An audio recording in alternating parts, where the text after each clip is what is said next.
Hello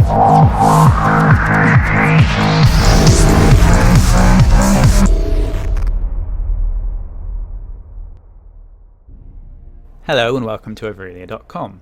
This is a video guide to teach you everything you need to know about playing a Demonology Warlock in Mists-of-Pandaria patch 5.3. This guide will be very in-depth to teach you as much about the class as possible, but you can use the menu along the top of the screen to skip to the section of the guide that you want to see. First, let's talk about your stat priorities as Demonology. For Demonology, your stat priorities vary depending on a few factors. All of your secondary stats can change in value depending on the level of your gear and what trinkets you have. When choosing your gear, your main stat is intellect, and next you should be hit capped. Hit reduces the chance that your spells will miss up to the cap, which is 5100 rating or 15%. Expertise rating also contributes directly to hit, so you can use a mixture of hit and expertise to reach the cap. Your next stat choices are between haste, crit and mastery. I personally think you should avoid crit and only go for haste and mastery. How much you get of each will depend upon your gear and whether you're using the glyph of everlasting affliction. I'll explain when you would want to use the glyph later in the glyph section of the guide. As a general rule, always go for the highest haste breakpoint that you can reach with your gear and then go for mastery. It's really important to get the two wild imp breakpoints at 6072 and 14166 as soon as you can, since you'll get extra imps spawning in between your imp swarm casts by doing this. There are a couple of other breakpoints in between those values that aren't listed here, but they're so close to these that you don't need to worry about them. Once you've reached the highest haste thresholds that you can reach, put the rest of your points into mastery. Mastery massively increases the damage you do whilst in metamorphosis, which means that mastery is a better stat for burst damage. This means that on fights with short bursty AoEs such as Latian, or fights with important burst damage sections such as Raden, mastery will be a much better stat than haste. For slightly longer AoE such as the Ice Walls on Darumu, I would usually suggest that you go for one of the Shadow Flame breakpoints and then stack mastery after that. When you're gemming for Demonology, you want to focus on getting your best stats while still going for socket bonuses. Gems have twice as many secondary stacks on as primary stats, which usually makes them better. With this in mind, these are your gem choices. Keep in mind that you can either use the haste or mastery counterpart of these gems depending on what you need to complement your reforging. Red, 80 intellect and 160 haste or mastery. Yellow, 320 haste or mastery.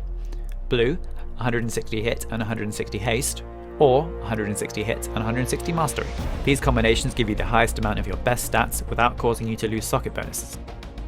These are the best enchants for Demonology. It's worth noting that if you're a tailor, you would replace the cloak enchant with lightweave embroidery. You can only use the ring enchants if you're an enchanter. Currently, the best professions for raiding are engineering and tailoring. There is only one glyph for Demonology that is widely considered to be mandatory, and this is Glyph of Imp Swarm. This gives you the ability Imp Swarm. Let me explain how this works. Normally, as a Demonology Warlock, you gain the demonic calling buff every 20 seconds, which causes your next Shadow Bolt, Touch of Chaos and Soulfire to create a wild imp. When you use this glyph, the cooldown of that buff is increased to 24 seconds, but you also have the ability to summon 5 imps at once, although you don't gain demonic calling when Imp Swarm is on cooldown.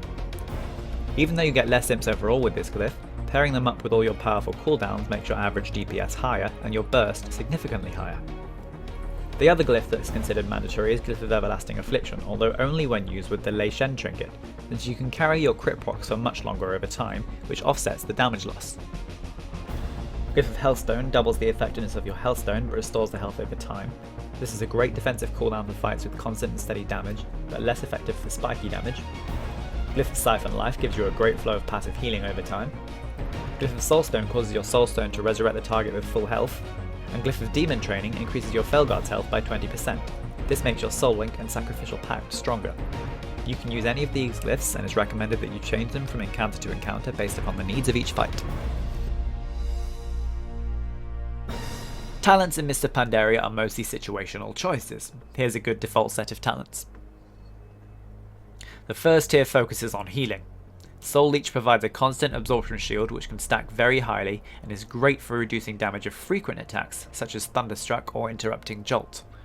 Dark Regeneration increases all healing you take for 12 seconds and also restores 30% of your health in this time. This is very powerful when paired with Hellstone. In Tier 2 you can choose between crowd control abilities. Shadow Fury is your main stun ability and is useful for any fights with stunnable adds such as Latian, Tortos or Council. On any other fights you'll want to take Mortal Coil for the healing it provides. In Tier 3 you can choose between defensive cooldowns. Soul Link effectively grants you 30% increased health and is great for fights with frequent damage spikes that come too often for your longer cooldowns. Sacrificial Pact is a 1-minute cooldown ability that grants you a shield equal to your pet's health, or your health if you have no pet out. This is good for high damage abilities that come slightly more spread out, such as Jeekan's Quills. Finally, you have Dark Bargain. This has a very long cooldown, but has the highest life-saving potential and can mitigate attacks such as Latian's Static Shock. I tend to use Soul Link on most encounters. Tier 4 features utility talents. Unbound Will is only useful on fights with dispellable magic effects such as Jinrock and Council. For all other fights, you'd want to take Burning Rush for the increased mobility. Tier 5 talents feature direct damage increasing talents. For Demonology, you want to use either Grimoire of Service or Grimoire of Sacrifice. Grimoire of Service is the best single target DPS talent for this tier originally, and is definitely the best of fights involving AoE. However, once you get a hold of the Latian Trinket, you'll get better results with Grimoire of Sacrifice for single target and multi-dotting fights. Tier 6 talents provide situational DPS increases. Demonology already has a high degree of mobility, so you can usually choose between Maloroth's Fury or Killjaden's Cunning from fight to fight depending on what you need. The Felguard provides the highest DPS of your pets and should be used in all situations involving a pet. His Fellstorm ability needs to be manually used on cooldown. For your Trinkets as Demonology, you absolutely need to get an Erring Vision of Lei Shen. It provides an incredible DPS gain for Demonology due to the way the crit buff interacts with Doom, and is the trinket that makes this spec shine and skyrocket above Affliction. So take that for your first trinket. For your second trinket, there isn't really any discernible difference.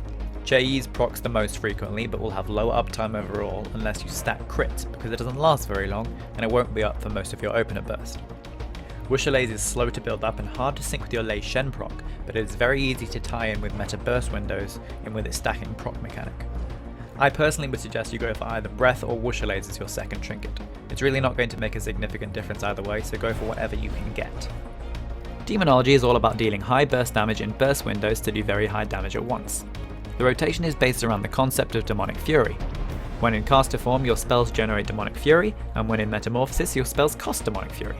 You can have up to 1000 Demonic Fury, and you start with 200 on each fight. You have 3 main dots as Demonology. Corruption can only be used in caster form and generates 4 Demonic Fury per tick. Doom can only be used in Metamorphosis and costs 60 Fury per cast. It lasts for 1 minute and ticks every 15 seconds. Whenever it critically hits, a Wild Imp will spawn. Shadow Flame is a dot applied by Hand of Gul'dan. Hand of Gul'dan has 2 charges, which means you can cast it twice in a row when both charges are up. It deals AoE damage around the initial target when it lands, and causes the Shadow Flame dot on enemies it hits. Shadow Flame lasts for 6 seconds and can stack up to twice, increasing the damage it does. Now the optimal way to use Hand of Gul'dan is to cast it once, then use some other spells for 5 seconds and cast it again, and then go into Metamorphosis. This means that you get 5 seconds of Shadow Flame with 1 stack, and 6 seconds of Shadow Flame with 2 stacks. The 2-stack Shadow Flame will also be buffed by Metamorphosis, since you can go into meta immediately after using it, and the damage is calculated when it hits. You then have your single target spells. Shadow Bolt is your filler spell when you're in caster form. It deals low damage and should only be used when you have nothing else to cast. It generates 25 Fury per cast. In meta, Shadow Bolt is replaced with Touch of Chaos. This is instant cast and uses 40 Fury per cast. Soulfire generates 30 Demonic Fury when used in caster form, but costs 160 Fury when used in Metamorphosis. It usually has a long cast time, however if you use it when you have the Molten Core buff, its cast time and resource costs are halved. You have a chance to gain the Molten Core buff every time your Shadow Flame or Wild Imp deal damage. The Molten Core buff lasts for 30 seconds and can stack an unlimited number of times. You also get a Molten Core proc every time you Shadow Bolt or Soulfire an enemy that is below 25% health. For AoE you have a few different spells. In caster form you have Hellfire. This is channeled and generates 10 Fury per second, plus 3 Fury for each target hit. In meta your Hellfire is replaced by Immolation Aura. This is similar to Hellfire but does not need to be channeled, and costs 25 Fury per second. You also have Chaos Wave which replaces Hand of Gul'dan. This has a very high Fury cost and should only be used for short bursty AoE. Finally you have Carrion Swarm. This deals damage in a frontal cone. You also have Dark Soul. This is a cooldown ability that increases your mastery by 18,000 for 20 seconds. Your other cooldown ability is of course Metamorphosis. This increases all damage you do by a large amount, and that amount is increased by your mastery. It also gives you access to various other abilities as we've just discussed.